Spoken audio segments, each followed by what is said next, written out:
Hello, Noa Vahle, Dutch television. Earlier this year, you've spoken about 3 people dying during the construction work of the World Cup. Hassan al-Tawadi spoke about 400 to 500 people dying.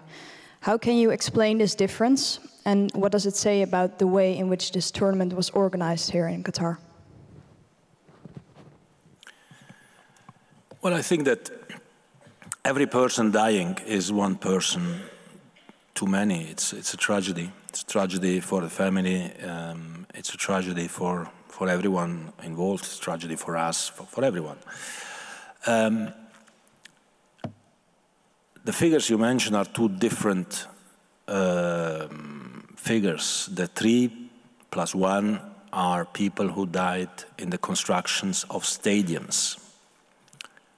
The 400 or 500 that were mentioned are people who died in other, general constructions. I don't know in how many years. Do you remember what was said? Since 2014 or something? Yeah, I think probably 2014. So when we speak about figures, we always have to be very precise in order not to create,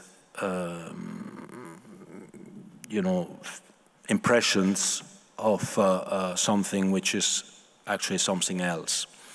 So we have to be very precise about the figures, and we have to be attentive to how we portray that. As I said, for me and for us, every loss of life is a tragedy, and whatever we could do in order to change